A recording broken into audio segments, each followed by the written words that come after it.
ಕಾರ್ಖಾನೆಯಿಂದ ಹೊರಬರುವಂತ ವಿಷಪೂರಿತ ಹೊಗೆಯಿಂದ ಅಲ್ಲಿನ ಜನ ರೋಸಿ ಹೋಗಿದ್ದಾರೆ. ಈ ಕಾರಣದಿಂದಾಗಿಯೇ ಚುನಾವಣೆಯನ್ನ ಬಹಿಷ್ಕಾರ ಮಾಡಲಿಕ್ಕೆ ಮದಭಾವಿ ತಾಂಡದ ನಿವಾಸಿಗಳು ನಿರ್ಧಾರ ಮಾಡಿದ್ದಾರೆ. ಎಲ್ಲಿ ಬರುತ್ತೆ ಈ ಮದಭಾವಿ ಅಂತ ಹೇಳಿದ್ರೆ ವಿಜಯಪುರ ಜಿಲ್ಲೆಯ ಮದಭಾವಿ ತಾಂಡ. ದಿನನಿತ್ಯವೂ ಕೂಡ ಬರೀ ಹೊಗೆಯಲ್ಲೇ ಜೀವನ ಕಳೆಯಬೇಕು.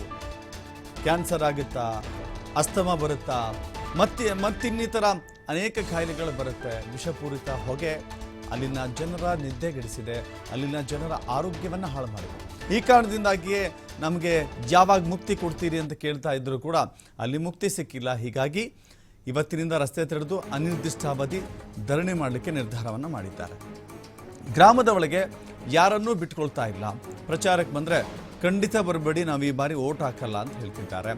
ಮದಭಾವಿ ತಾಂಡಾದ ಒಂದರಲ್ಲಿ ಸಮೀಪದಲ್ಲಿಯೇ ಇದೆ ಬೃಹತ್ ಟೈರ್ ಕಾರ್ಖಾನೆ, ಅಂದರೆ ಟೈರ್ ತಯಾರಿಸುವಂಥ ಕಾರ್ಖಾನೆ ಇದೆ. ಕಾರ್ಖಾನೆಯಿಂದ ಬರುವಂಥ ವಿಷಪೂರಿತ ವಾಸನೆ ಸೇವಿಸ್ತಾ ಇದ್ದಾರೆ ಗ್ರಾಮಸ್ಥರು. ಹೀಗಾಗಿ ಜನರಿಗೆ ಪಾರ್ಶ್ವವಾಯು, ಕೆಮ್ಮು, ದಮ್ಮು, ಗರ್ಭಪಾತದಂತಹ ಸಮಸ್ಯೆಗಳಿದೆ. ಈ ಕಾರಣದಿಂದಾಗಿ ಅಧಿಕಾರಿಗಳಿಗೆ, ಜನಪ್ರತಿನಿಧಿಗಳಿಗೆ ಎಷ್ಟು ಬಾರಿ ಮನವಿ ಮಾಡಿಕೊಂಡಿದ್ರು ಕೂಡ ಪ್ರಯೋಜನವಾಗಿಲ್ಲ. ಹೀಗಾಗಿ ಕಾರ್ಖಾನೆ ಮುಚ್ಚೋವರೆಗೆ ನಮ್ಮ ಹೋರಾಟ ನಿಲ್ಲೋದಿಲ್ಲ ಅಂತ ಹೇಳಿದ್ದಾರೆ.